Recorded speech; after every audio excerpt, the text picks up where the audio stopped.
Baseball Hell is a production of Monkey Butt Enterprises. No animals were harmed in the making of this podcast. Well, hello again, everyone. This is Tommy the K. It's May 19th. Welcome to Baseball Hell. We're here with my colleague, Ward Davis III. Say hello to the people, Davis. Hello, everybody. How you doing this week? I'm doing good. By the way, when I do that each week, obviously I'm trying to do a takeoff on Harry Carey, and a lot of people do takeoffs and impressions of Harry Carey, but Harry Carey is not as easy to do. And most people are doing Will Ferrell's caricature Harry Carey impression, which is, real breathy and just saying crazy things, Yes, which is funny. it is. And I'm not saying I'm the best Harry Carey impersonator, because I'm not. There's some great ones out there, really good ones, but they've turned into all Will Ferrell impressions now.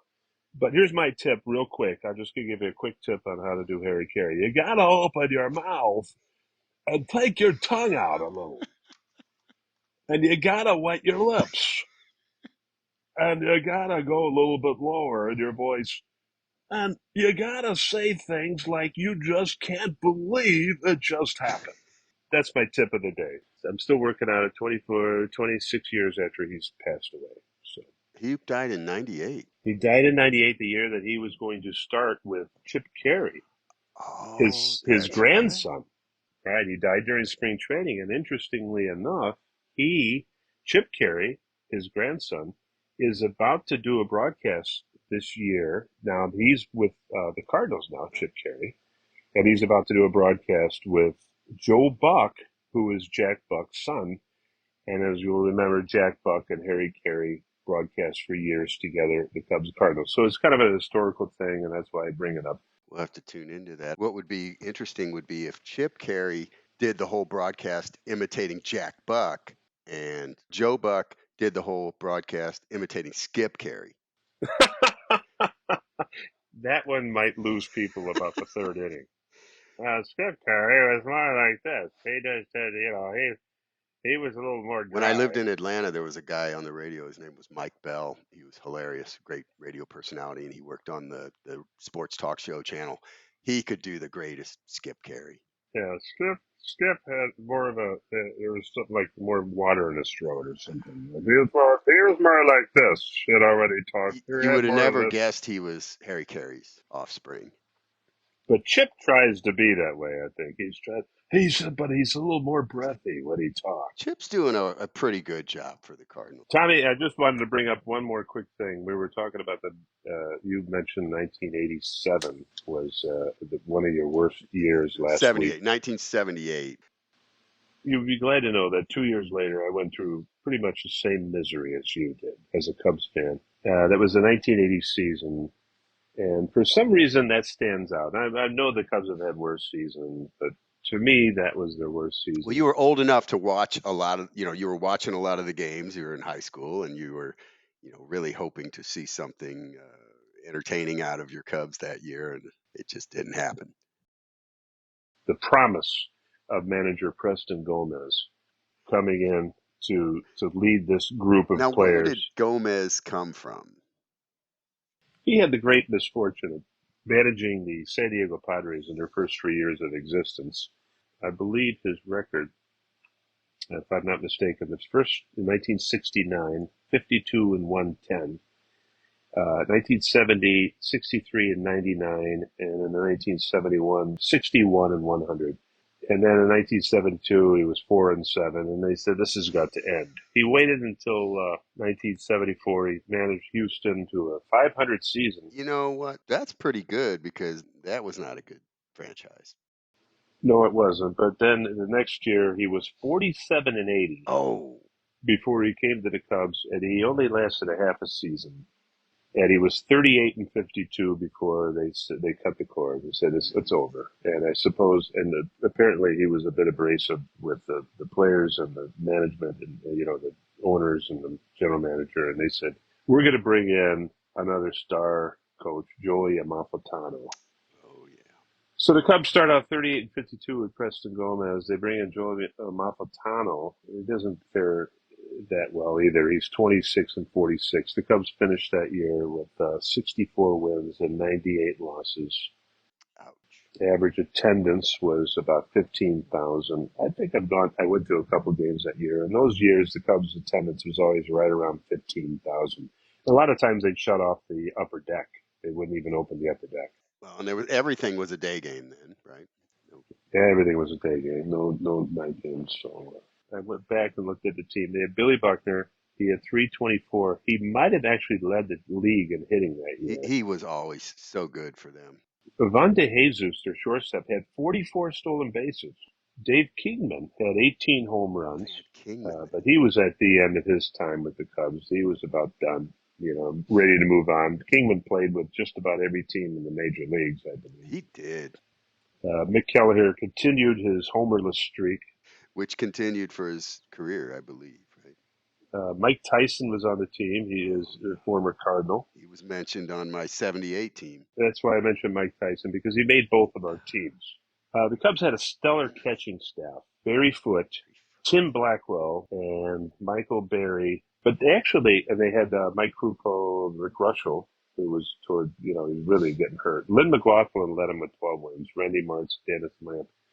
But what's interesting about it was the fact that they had this was their bullpen at one point. Now, Bruce Sutter led them with 28 saves. Of course, yeah. Dick Tidrow had 6 saves. But they also had a young Lee Smith, Willie Hernandez, who turned into a pretty good reliever with Detroit, Bill Caudill, who saved a lot of games. So they had a tremendous amount of bullpen potential. Wasn't Bill Caudill one of those? He was a 100-mile-an-hour fastball guy, wasn't he? Right, and very few were strikes. But yeah, he had the one thing that I take from it was all those relief pitchers who had success, and also the fact that Bill Buckner was flipped for, I believe they sent him to Boston for Dennis Eckersley. The next year, the Cubs were so bad, they had the second pick in the draft in 1981, and they drafted Joe Carter, who became a Hall of Fame outfielder, who they flipped for Rick Sutcliffe. And then they had Ivan DeJesus on that 80 team, who was sent to Philadelphia later on for Larry Boa and as a throw-in Ryan Sandberg. So there was players on that team and because they did so badly, the draft picks turned into what the 1984 Cubs were, which was a team that got one win away from the World Series, but that's the Cubs. But I just wanted to bring that up because of the fact that the Cardinals, you brought up 78 Cardinals, and then 2 years later, again, another suffering season for the Cubs. And that I was part of, and had tears. Fond memories. Why don't we talk about the Cubs and Cardinals this week, Tyler? Let's talk about the Cubs first. They had a 3-game series with the Bravos, right? With the Braves, and they open up with Imanaga. He goes 5 innings. He gives up 7 hits, 3 walks, but does not give up a run again. Keeps him in the game, strikes out 8. But after 5 innings, he has 98 pitches. But the Cubs can only manage 5 singles in this game. And then Ronaldo Lopez is pitching for Atlanta, and he and the bullpen shut down the Cubs. No offense, as you'll see, is a theme for this week. Beginning of the week there, Adbert Alzolay goes on the injured list with a strained forearm, too. So that was some big news on Monday as well. But they got shut out. Counsell got ejected. He got ejected. I think he just was a little tired and maybe constipated. I'm not sure what was going on, and then it continues. Yeah, so Cubs lose this one 2-0. They came in 24-17, so they're now 24-18 going into the second game against the Braves. And there's not much to talk about there. Same story. 3 hits, no runs. Yeah, shut out again. Cubs had Tom, how do you say his name? Every week I tell you. I say Taillon. Taillon. All right. So Taillon, 7 runs, but only 2 were earned. But he gave up 7 hits and 3 walks. There was some errors. The error was by Taillon, per my notes. Teon, and then Pete Crow Armstrong throws one. He's trying to throw a guy out of the plate, and he's a little overzealous at this point, and he throws one. Got a little I, excited. I had to throw like yeah, I had to throw like that once in high school baseball. I was playing third base at the time. I remember, and there was a guy, and I would just be like, I was always daydreaming of making great plays, and here comes a grounder my way, just a routine grounder. I threw it to first base to get him out, and it was probably in the upper deck of the of first base stands. And that's what this ball looked like with Pete Crow Armstrong. I shouldn't have been daydreaming. I was throwing the ball way too high, and I'm sure he's sitting there as a youngster in the major leagues thinking, I'm going to make great play after great play after great play. He Oh throws the yeah. ball, and I think it hit the backstop, and the ball, of course, careens off the wall, and 2 runs score, and. What was interesting to me about this game, Davis, was Chris Sale. He is 6-1, so looks like he's back. That's not good news for the rest of the National League. 7 innings, 2 hits, and you kind of forget that he's still around. Yeah, I did. 9 strikeouts, no walks. Cubs get 2 hits off of him. Yeah, so he's sitting at 6-1 with a 2.54 ERA. So yeah, look out. Nico Horner's out. He's got a hamstring. Okay. So they're like, well, okay, he's day to day. So the Cubs they have Swanson's out, of course. He's on the injured list. So they have Nick Madrigal at second, and they have Miles Mastrobuoni at short. Here's the problem, I think, in the lineup. They put those two next to each other in the lineup at the bottom of the lineup, and Chris Sale just looked at him like, oh, good. Madrigal at least makes contact. He doesn't strike out. He's a tough out, but he's an out. And Mastrobuoni's an out. He's hitting less than 200. And these guys shouldn't be right next to each other in the lineup. I would move Madrigal up, but you can't put those two together. You gotta, that's just like, okay, there's 2 outs. And you can see with the offense, there's 2 shutouts in a row, and Atlanta pitched well. So give them credit, but you could see that the Cubs, all these injuries are starting to take effect finally. Yeah, it's finally catching up with them. Yeah, because they had been so efficient with their hits with runners in scoring position, and Oh, by the way, I have to say this. I have to mention this because we might talk about this a little later. But Aaron Bummer pitched for the Braves on Tuesday. He pitched in relief, but more about that later. But Wednesday on the 15th, the Cubs, they get to the pitcher, Charlie Morton, the Braves pitcher, early. They get 13 hits. Looks like they're all right. We're coming back. They get a 7-1 win. Javier Assad again shuts down 6 innings, 4 hits, 1 walk. He's 4-0, 1.49, and he's also given you innings, and he's been outstanding. He and Imanaga have been carrying this yes, starting staff. It's really good to see. So he actually shut him down. Talkman and Suzuki homer Talkman hit the first pitch of the game out. in they salvaged that game. So they 7-1. They are down 2-1 in the series, but at least they salvaged the last game. And then how'd the Cardinals do? Cardinals are out in Anaheim playing the Angels. They come into that series at 16-24. First game was Matthew Liberatore against Soriano. Soriano totally dominated the Cardinals in this game for the time that he was in there. Cards get down 4-0 in this one after 3. The Angels picked up their runs, a little help from an error on a throw by Arenado and a 2-run homer by Kevin Pillar. For some reason, Pillar has just been killing the Cardinals. But Soriano had the Cards really down for 5 1/3 innings, no runs, 6 strikeouts. They were totally baffled by him. He's got really electric stuff, good movement, a lot of heat. They were not going to hit him, but luckily he came out after 5 1/3. But the Cardinals erupt in the 7th inning and Yes. score 8 runs. So they go from down 4-0 to up 8-4. Pretty much were able to put this one away. Liberatore only went 3 1/3 innings, 5 hits, 4 earned runs. He just really has not been effective as a starter. But the Cardinals are able to win this one, kind of going away. Final score of 10-5. Second game out in Anaheim. Cardinals win again. This one was a really hard fought win. Cards got up early, 5-0. after 3 innings, but Sonny Gray was not able to hold that lead. So finished with 6 innings pitched, gave up 5 earned runs. He had 9 strikeouts, but he allowed them to come back and tie the game. Ohapi hit a 3-run homer off him. Top of the seventh, Arenado got a single. Burleson hits a 2-run homer, puts the Cards back up. This time 7-5. Angels picked up a run off John King in the bottom of the seventh to make it 7-6. Now here's where it got interesting. Bottom of the eighth, Angels have the bases loaded, 1 out. Manager Ron Washington calls for a squeeze play. Jojo Romero's pitching. He's struggling with his control. Of course, he throws a ball way outside. Luis Guillerme, not even close to making contact with the bunt. The runner, Neto, just basically jogs into home and gets tagged out. It was really a head scratcher. The call by Washington really didn't make sense. Squeezing with the bases loaded is tough because you've got the force out. This ended up effectively costing them the game. Cardinals hold on and win this 7-6.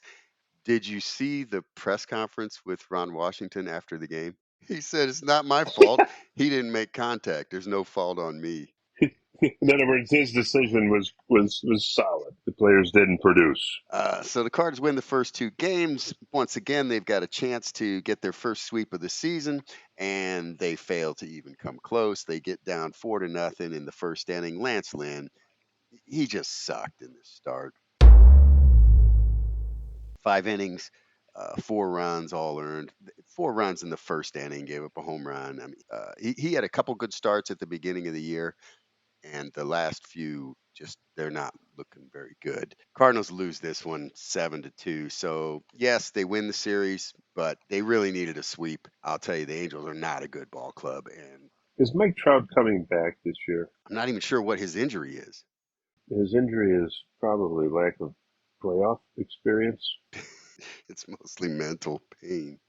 He went surgery for torn meniscus in his left Oh, knee. oh. Estimates vary when he will return. Probably going to be months. Yeah, you would think. So, do you even bring him back, being that they're so bad? And he's really all they got. He had 10 home runs apparently when he went out. Yeah, he was doing very well. But anyway, So Cardinals win this series 2-1, but yeah, it was kind of disappointing because you thought, hey, if there's a team they could sweep, the Angels would qualify. I'd put them there with the Marlins and the Rockies, probably the White Sox as well. They're not a very strong team at all. So that puts us here at our halftime. I did have a public service announcement before we get to our halftime festivities. Folks, I just want to remind you that Davis and I, we're fans. We're not analysts. that's There have right. been a number of purported incidents where folks have lost a significant amount of their income. Please refrain from wagering based on our opinions and advice. And that's all I want to say. I'll leave it at that. Yeah, and the over/under on whether the Cubs will score more than 2 runs on Tuesday. I'm going to go with the. Well, you know what? Go. I'm not going to say. Good idea. Oh, by the way, the phone lines are now open, so feel free to call in. Third caller gets the tickets. But I do have another public service announcement, and this might be a little controversial, but it's an opinion that I have. Oh, This is not the opinion of Baseball Hell. This is the opinion of Ward Davis himself. better yet. Let me tell you something, young parents. Do not bring your babies to baseball games. Mm. Okay? And here's the problem with that. Young parents bring every single possible baby thing that they have with them to the game. They bring bags of stuff. They bring, Strollers. I don't know what they're bringing now, but they have so much stuff now. We didn't have all this stuff when we were kids even. It was just this tiny little stroller. They didn't even strap us in. They just pushed us around. Now there are so many baby things that these people have. And these young people are bringing these babies to games. They get there in the second inning because it's taking them so long to get the baby Get from the car, yeah, to the ticket gate. from the car with all of their stuff. Possibly the third inning they get there. And then it's this big commotion down the aisle, and they bring down the aisle. And what's the first thing they do? They put these big headphones over the baby. Why? Because they don't want the baby's ears to get hurt. Well, you know what you could do? You don't bring the baby to the baseball game in the first place with 38,000 people screaming obscenities. All right. I'm surprised they're not constructing a crib in the aisle, these people. And then you try to go down the aisle. Excuse me, I got to get out of it. You got to get through all of their baby stuff. And then she's got to stand up. She's feeding the baby, and there's like a big towel over her. She's got a burqa on, feeding this baby. And there's a foul ball screaming liner coming up, and then it's like, oh my God, the baby! Yeah. Now, Tommy, I think there should be an age limit on going to a baseball game, and I think you have to bring your birth certificate. I think the age limit, I think I'm going to go with 5. All right. What do you think about this? That's a sensitive topic, Davis. But, something, even if it's 3 or whatever, and by the way, don't bring the kid to the game if they don't actually know anything about baseball, because all they're going to do is just bug you to get cotton candy and all kinds of stuff Yeah. that you'll have to pay. You've already paid for whatever. They're walking around with a little wooden bat, and they're just like hitting the people in front of them with it. And this is a menace. People who bring babies to a baseball game, they're menaces. I'm telling you this. This bothers me very much, as you can tell. I have to go lay down for a little while. It does remind me the first time I took my oldest daughter to a baseball game. I was living in Atlanta, and this was in the early days of Turner Field. And I remember I took her down there. I think she must have been about 6. It was just me and her, and I brought her down there. And on the way in, I got her one of those jumbo hot dogs. Right, they're about a foot long, like a big chili dog. And I'm buying this for my 6-year-old daughter. Right? Well, no, I'm buying this because I know she's going to take about 2 bites out of that, and then Dad's going to get that hot dog. Right? Oh, yes. So Right. I go and I sit down and I've got a big beer and I'm just chugging this beer and I'm pretty happy and watching the game. And I swear it was must have been less than 10 minutes later. I looked over. She had eaten that entire freaking hot dog. Now, how old was she about this She's time? probably about 6, I want to say. Yeah. Okay, that's good. Yeah. This is good to hear because, She did well. and that's good. Plus, you are a fan too. A lot of these people who bring their babies to the game, they don't Yeah. really care about the game themselves either. They are not really. I think it's all about look at me and my baby. Yeah. Maybe they want to get on TV. Well, they're gone by the 5th or 6th inning, so it's just like 2 innings, and then it's just too much because they know they have to get into their car with 72 items that Yeah. they brought in Yeah. 6 bags, and the baby Screaming. is like crying because those headphones are just not very comfortable. There's like sweat going on. And here's another quick thing about Wrigley Field, which bothers me as well. People go to Wrigley Field and they spend money to go to. Now the Cubs rebuilt that whole area around Wrigley Field, and they have this Gallagher Way, they call it, and it's a little park actually that they've made outside there with a huge screen where you can actually watch the game, and you can do that. Anybody can go access that park any day where there's not a game, but only when day games are going on. You have to have a ticket to the game to access that park. Mhm. Why did you go to the baseball game, spend money for a ticket, and then go outside and watch it on TV in a park? If you said, well, because I wanted to roll a ball to my kid was bored, then the kid shouldn't be there. Yeah. Yeah. You could do that at your house, in your backyard. This is bothering me. I got to lay down, Tommy. You take over. I do have a text came in. I'll read this one on the air. So this is from Fredbird Forever, #1. I Oh, liked the rules discussion last week. Moving the extra inning ghost runner to first base makes sense, and trading the DH for pulling the starting pitcher would make the second half of games even more interesting. You forgot to mention the automated balls and strikes system. And by the way, oh. Davis is a real jerk. Uh, does it say that? Of course, I don't believe that. That's just the opinion of Fredbird Forever #1. Well, consider the source, right? And it's interesting that we haven't had letters for a while, and Well, that's not true. We've actually had a lot of letters. You told me to stop reading them. Remember? well, only certain ones, like, yeah, all of them. That's interesting. Well, Fredberg, they must be a Cardinal fan. Well, he didn't say anything about being a Cardinal fan. He just said, Well, I would believe somebody named Fredbird. Doesn't Fredbird the Redbird, isn't that their mascot, yeah, but the Cardinals mascot? well, okay. Well, let's move on. Series number 2, Cubs. They're at home in Wrigley Field, the friendly confines, against the Pirates for 4 games. No day off for the Cubos this week, and they enter No. Thursday at 25-19. Justin Steele's on the mound. Must be heading for a good day. 4 games of day baseball at Wrigley Field. The Cubs are going to just tear them up, aren't they? 4 games. So they're down early in the first game. They stay close. But Steele gets hit, 4 earned runs in 5 2/3 innings. He did strike out 7, walked 1. He struggled, but his ERA jumps to 5.21, and I think he's only had 3 games. So Now, that's the second outing in a row where he's struggled, right? yeah, he did. And they stay close. They can't get the big hit.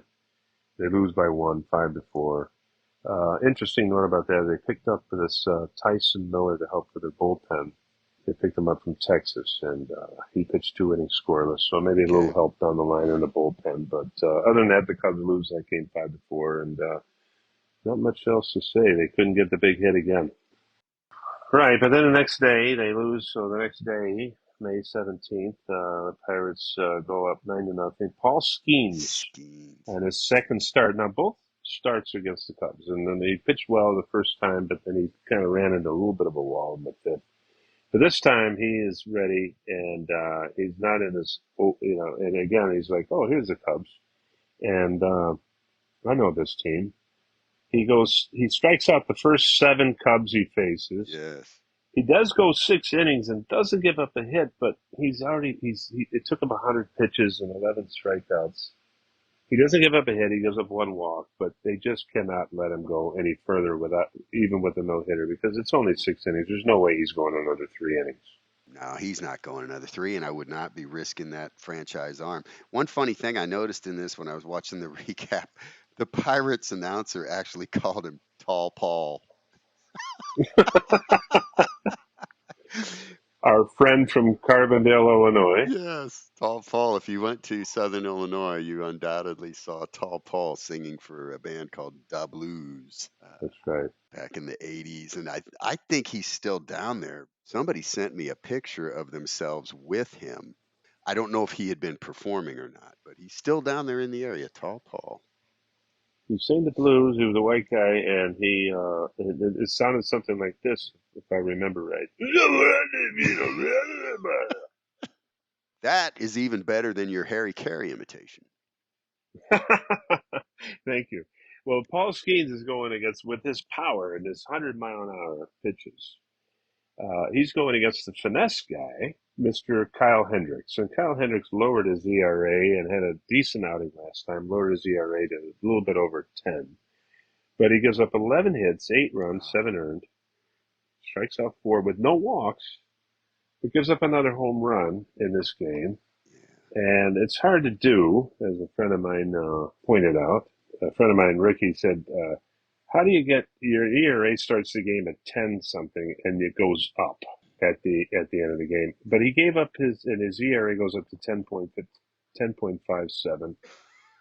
He's now pitched 30 and 2/3 innings, and he's given up 10 home runs. Wow. Oh, Now man. think about this: if you just say a 180 inning pitch season for a starter, Yeah. that means that he's on the pace to give up 60 home runs. Oh, my gosh. Things are That's, rough. He went down to the minor leagues. He came back up, had a decent outing. yeah, he did. He had 5 good innings. It didn't bode well this time, and the Cubs went down early 9-0. They ended up getting some hits, and they scored 3 runs. It was pretty much over early with Yeah. Skeens in there, and the Cubs lose game 2, Yeah. 9-3. Okay. So now they got the Shota Imanaga on Saturday, and they really need this game. The wind's blowing out. It's a sunny, windy day. They kept saying that at the beginning there. Hey, the wind's blowing out to left. It's going to be a long ball day, and Imanaga, he keeps the ball down. But one thing that they said about him is he does give up a few home runs. Well, this game goes into the ninth inning, no score. Imanaga goes 7, Right. scoreless again. Scoreless, yep. 0.84 ERA. And by the way, we mentioned him earlier in the week. He pitched 5 scoreless. This time he goes 7 scoreless, 1 walk, 7 strikeouts. Alater Jr. comes in, and he's been great. Yep. Bullpen's been much maligned, but he's been outstanding. He goes a scoreless inning. His ERA is 0.95. Hector Darris doesn't even make you nervous this time. He goes 1, 2, 3, strikes out 2. Bellinger comes up in the ninth, bottom of the ninth, hits a double. And with 1 out, Christopher Morel comes up. And I just had this feeling that we're going to have one of those things where they're going to be ripping his shirt off as he's, with a game-winning hit. Walk off. And sure enough, he gets the hit. But it was a close play at the plate. Yeah, the center fielder did a great job of charging that and picking it up cleanly. And the throw was off a little bit to the right. I think a good throw would have had him. Yeah. But the throw was off to the right. And by the time the catcher came back around, it was very close whether he had actually tagged him out before Bellinger's foot got in. That was controversial alone. But the fact that the ball dropped out of his hand, now it looked like he tagged him out and then Bellinger's hand came up and then knocked the ball out. So they did a replay on it to see if, hey, did his foot get in first? And was he tagged out and then the ball came out when it was knocked out of Bellinger knocked it out. But the Cubs won that replay, and the Cubs a much needed win, 1-0. Did they fully explain the interpretation of that call, the umpires? Very few times in baseball do they do that. I don't know. I think later on they might. What I saw was he's sliding in. Nice play by the catcher too. He had to go about a step and a half to his right, picks the ball cleanly, dives back in. I thought he tagged Bellinger out by maybe 2 inches, right? And then as he pulled the ball out of his glove to present it to the umpire to say, "Hey, I've got it, still got it cleanly." And as Bellinger continued to slide by, his arm hit his hand and knocked the ball out. And he didn't do it on purpose. He just was continuing, his body was just continuing its path through the plate. Right. But if you watch that replay again, you will see that umpire was getting ready to say out. Yeah. Watch it again, because he was just getting ready to throw that arm up and say out when Bellinger continued that slide and knocked the ball away, and then he said safe. So I think if he didn't drop that ball, the replay was inconclusive. You couldn't tell whether he was out or safe. I mean, this was one of the closest plays you'll ever see. If he would have held on to that ball, I think they call him out. I agree that it was inconclusive. However, I think that the tag was a little higher, and I think his foot got in, but you can't really tell if his foot was on the plate or not. So it was really too tough. It was a classic bang bang play at the plate. So if they had called him out, then I think you're right. It would have been too inconclusive to change it. But yes. When the ball came out, the umpire just went, "Oh, ball's loose, safe." Yeah. And now you got to challenge it. Did he knock it out afterwards? Yeah, and that's weird too, because it's like, hey, he tagged him. He had control when he tagged him, and then he's got the ball out. It's like a play at second base. If the guy, trying to get the double play, steps on the bag, then he takes the ball out of the glove to throw it, and it falls out. They go, oh well, he had it for the out. But the Cubs got a much needed break, and they needed it. And they're like, okay, let's see if we can pull it off. And then I didn't really see much of the game today, but again, the offense struggled. They got 2 hits, but they're still only down by a run. But in the 8th and 9th innings, they didn't really do anything with the guys in scoring position, a couple of flyouts, and they lose the game. So the Cubs lose 3 out of 4 to Pittsburgh. The Cubs are struggling offensively. Ian Happ is struggling. Bush is struggling now after a good start. Horner and Swanson have been out. You really lose a lot of your offense when you have Estraboni, Madrigal, and Amaya's not hitting. behind the plate. But they're only hitting like they're not hitting in a group. It's just like okay, Bellinger will hit one day, and then Suzuki will hit another day, and then but then half of them are out half the time anyway. So Yep. it's starting to catch up with them. And the Cubs lose 5 out of 7 this week without a day off. They need to get their players back and get back to full strength. So yeah, rough week for the Cubs. Then they went 2-5. They struggled. You can see he's struggling against the Braves, but to lose 3 out of 4 to the Pirates, that hurt. But the Pirates have some good young pitching, I have to say. Yeah, they're definitely taken a stride in the right direction this year. They're not the Pirates from the last couple of years. I don't. That's correct. So the Cardinals are at home against the Red Sox for 3. Game 1, you got Kyle Gibson going against Brian, what I thought Bello, but it's actually pronounced Bayo, like Scott Baio, right from Joni Loves Chachi.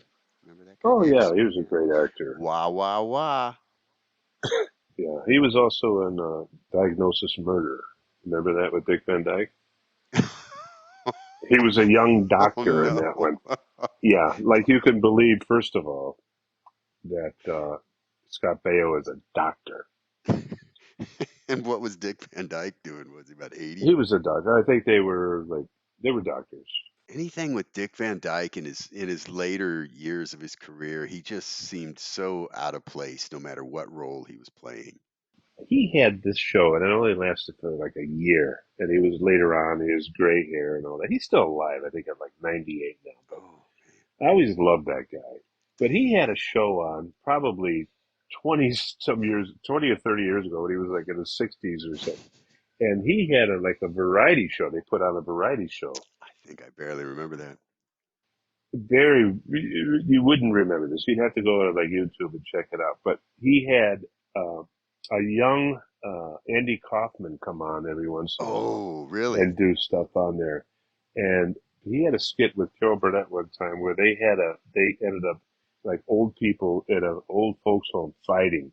If you could just check that out on Okay. YouTube sometime, Dick Van Dyke and Carol Burnett fighting, and it's all in slow motion, and it just Oh, keeps okay. going on, Okay. and it's just hilarious.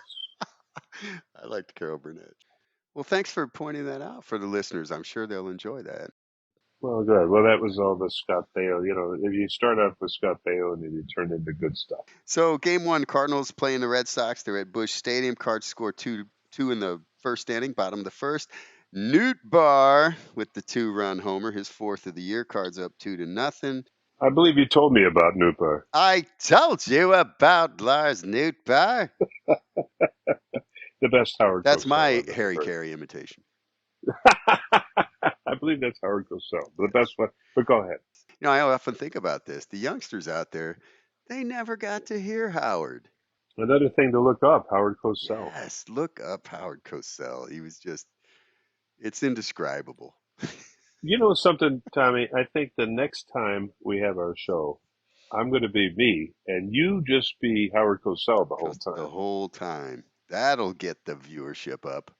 Well, just talk about this game as Howard Cosell. See how that goes. I'll spare the 5 listeners out there. I would love it, but go ahead. All right. Anyway, Boston comes back, ties it in the top of the second. In the bottom of the second, Nolan Gorman hits a solo home run, his 6th of the year. This guy, Devers, on the Red Sox has just been on a tear. By the end of the week, he had hit a home run in 6 straight games. He took it out on the Cardinals this series. He hits a solo home run in the top of the third. But Alec Burleson says, I'll see you one and raise you nothing. And he hits us another solo home run, his 5th of the year. Bottom of the 5th, Cards pick up another run.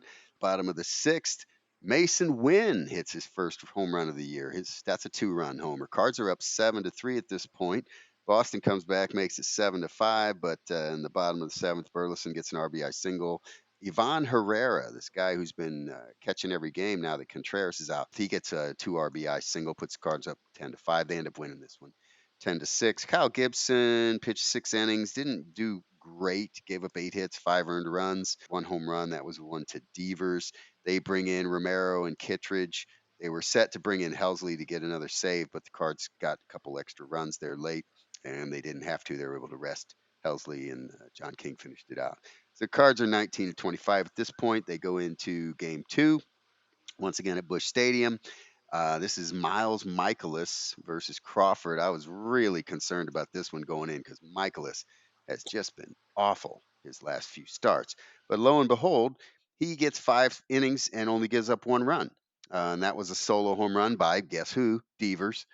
He hit that in the top of the fourth. This was his fourth straight game with a home run, so it's 1-1 at that point. Bottom of the seventh, the Cardinals get the bases loaded. They do get 1 run in on a ground out by Newt. Once again, Cards are up 2-0.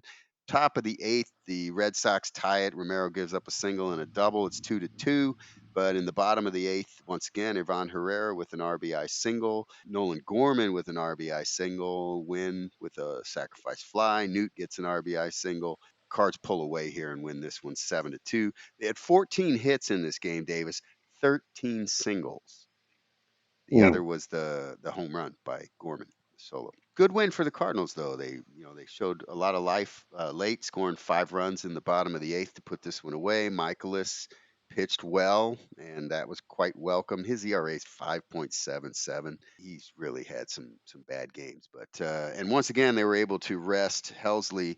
They did have to throw Kittredge and Romero for an inning apiece, and I'm telling you, they got to be careful with Romero. I heard them say that he threw 90 pitches this week. This is a relief pitcher. Oh well. They're going to wear him out. He's going to end up being the next Giovanni Gallegos. They're not careful, but he's been doing fantastic. But you could see he was a little worn down in this game. He came in through 1 inning, 3 hits, gave up a run, but his ERA is 1.54, and he's made a lot of appearances. Him and Kittredge have been really good. Game three today, this was just an ass whooping. Jesus Christ. The Sox were all over the Cardinals. This one, the final was 11-3. Matthew Liberatore started, and another poor start for him. He only lasted 3 innings, gives up 4 earned runs. Tyler O'Neill bashed a home run off him in the first inning. Shit. He served it up on a platter. It was just fastball, belt high, right down the middle. You knew he was going to hit it out. The Cardinals really unable to put up much of a fight at all in this one. It was 5, 6, 7-0 after 5. This game was over.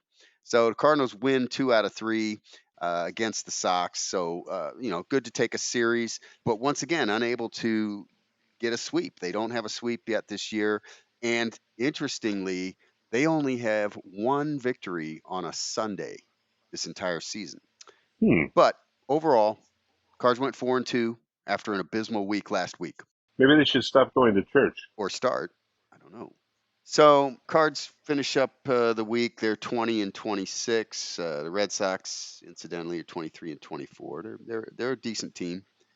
They had shown excellent pitching coming into this series. I was very concerned, what with the Cardinals struggling at the plate and the Sox, I think, were number one in ERA. But the Oh. Cardinals were able to jump all over them. The first couple games, they scored 10 the first game, 7 the second. The Cardinals bats woke up. The question is for how long. They really laid an egg today.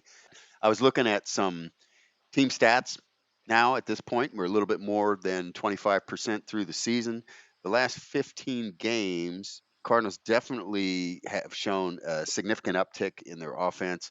Burleson, 321 with 3 home runs and an 887 ops. Herrera batted 340 in the last 15 games. Ciani, 333. In the last 7 games, you had Donovan hit 370, Goldschmidt 333, Nolan Gorman 348, and Mason Wynn 346. So all of these guys had good weeks, and for a few of them, it's been a couple of weeks straight where they've really cranked it up a notch.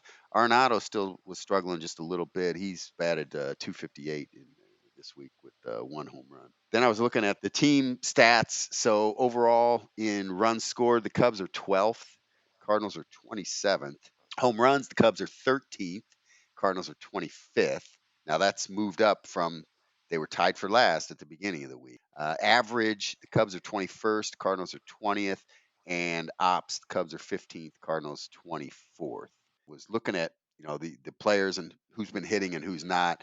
Brandon Crawford is just a dead spot on the roster. The guy's batting 097 with no home runs for the year. I think he'll probably get DFA'd when Tommy Edman comes back because they'll have a backup shortstop at that point. One thing I'm concerned about with the Cardinals at this point is the defense. They had been really sharp, the first 30 games or so, but they made an error in all 6 of the games this week. On the pitching side, it's interesting. Michaelis had the only good start of the week with the 5 innings and 1 run. Sonny Gray had 2 poor starts in a row, 5 earned runs against the Angels, 6 against the Braves. Gibson gave up 5 earned runs against Boston in 6 innings. Lance Lynn, he was just awful against the Angels. Got down 4-0 in the first inning. And Matthew Liberatore, they've been letting him try to fill the starter role that Matt's left open. I just don't think he's a starter. 6 1/3 innings total is all he's managed. 8 earned runs. No, that's in 2 starts. He was showing good life in the bullpen. They should leave him there and let him thrive. The pitching as a whole, the Cardinals have dropped to 23rd now. They were in the top 15 just 3 or 4 weeks ago, and this was the big concern, that the hitting struggling like it was. If the pitching faltered at all, they were going to go on a losing streak, and they did. Right, they lost 7 straight. Cubs are 11th in ERA, so that their starting staff has been fantastic. If they can solve the bullpen, particularly the middle relief, their staff's going to be really sharp. Yeah, and then they're young still too, so we'll see how that goes. And speaking of pitching, Tom, I was thinking about with the Cubs this week, Mm-hmm. and the last few weeks they faced some pitchers with some pretty interesting names. Oh, really? Yeah, when they faced Milwaukee, and then the Cardinals faced Milwaukee, I think you faced Jason Junk, Javson Junk, I think was his name. Javison Junk. And then this week the Cubs faced Bailey Falter, and he did well Yeah, also. he didn't falter. Those are some interesting names for pitchers, and they got me to thinking about what would be other pitchers' names that could possibly be. I was thinking, I was starting to make up a couple in my head. Craig Hangball, but Now that's not a real pitcher. no. And then I thought, how about Pete Crow Blown Save? But then I thought, you can't get better than the real ones that are out there. And these are real pitchers, and these are real pitchers' names. And these are, I think they're unfortunate names for pitchers. Okay, real pitchers. And this is just, I'm sure there's a lot more, but these are the ones I've noticed recently. In the 80s, 90s, 2000s and all that. Real pitchers. That was kind of my Ed McMahon imitation. Real pitchers. Real pitchers that are showing up in the big leagues. I've got a list here of real pitchers. Real pitchers. Real pitchers. So, by the way, my ride is here, so I have to get going here. But Oh, David Risky, he played with the Indians and the Brewers. Who can forget Homer Bailey of yes. Cincinnati? Cardinals hit 4 homers off Homer Bailey one game, I recall. One of my favorites was a guy who pitched with the 90s Cleveland Indians in the 90s, Eric Plunk. Plunk. I should have done a little bit more research to see how many hit batsmen he had. Yeah. You, of course, remember Bob Walk. Bob Walk, yes. Phillies and the Braves, I think he played for. Yeah. The Phillies and the Braves. The guy pitched fairly recently in the early, I think, 2020. Andre Scrub. He pitched with Houston. And, by the way, I mentioned him earlier, Aaron Bummer. Bummer. Oh, here comes Bummer, and you get a relief pitcher, you're in trouble. And like, oh, here comes Bummer. He pitched well against the Cubs. He shut the Cubs down. But one of my favorites was a guy from Australia in the early 2000s, Grant Balfour. And it was spelled Balfour. So without the second L, but he was from Australia. What's really funny about that is his first name was Grant. Like, I'm going to grant you a ball four. I wonder if they did that intentionally. Well, there it is. Real pitchers' names. That's right, Tommy. And my ride is here. By the way, do you have a ride home tonight? I'll call it a Uber, as you call it. You just call a Uber up. My guy's going the other way. Oh, yeah, I figured. That's what you told me the last 4 weeks. Well, I live on the other side of the tracks, and Okay. Well, let's keep it that way. Now, looking ahead to this week, the Cardinals are going to be at home still against Baltimore for 3. Sonny Gray's pitching the first game of that. This is going to be a big test for the Cards to see Are they really picking themselves up, or are they going to get knocked back down by this tough Baltimore team? And can Sonny Gray recover from the two subpar outings? If they go and pound Gray on Monday, then Cards are going to be in trouble for Tuesday and Wednesday, right? Because I just went through the whole list, and these guys aren't pitching well. And Lance Lynn and Gibson and company are going to be going up against the team that's leading the league in home runs, the Baltimore Orioles. And these guys aren't screwing around. Cubs are off on Monday and then home against the Braves for 3 Tuesday, Wednesday, and Thursday. The Cardinals are off on Thursday. And guess what, Davis? On Friday, What? the Cubs come to Busch Stadium for a Hmm. weekend series with the Cardinals I think we should broadcast during one of the games. as Harry Carey and Howard Cosell. And every time you make a call, I will talk over you really loudly as Howard Cosell, just as he always did to his play-by-play man. All right, so let's just see how that goes. And now here comes Lars I Nootbaar told coming you up. about Lars Nootbaar. Ha ha ho! That was another one of his. He'd just totally block out the call by Oh, Al shoot. Michaels or whomever. Go. That's another thing. If you want to go on YouTube, talk about go back on YouTube and see something. But go look at the when Reggie Jackson hit the 3 home runs in one game against the Dodgers in the Yeah, World Series, Game 6. I think that was '78. Howard Cosell just annihilates the call. Howard Cosell was the color guy, right? And Kurt's just the right. commentator, and yeah, the guy's trying to do the play-by-play, and Howard just completely, that's out of here. Just screams right over the top of the guy. You wouldn't even know there was a play-by-play guy there. That's worth noting if you want to go back and watch something amusing on YouTube. Remember when we lived in Carbondale, though? We had that big screen TV. Remember that 12-inch black and white We that I did, had? yes. But we always watched Monday Night Football. Your brother and our other roommate Dan and yourself and me.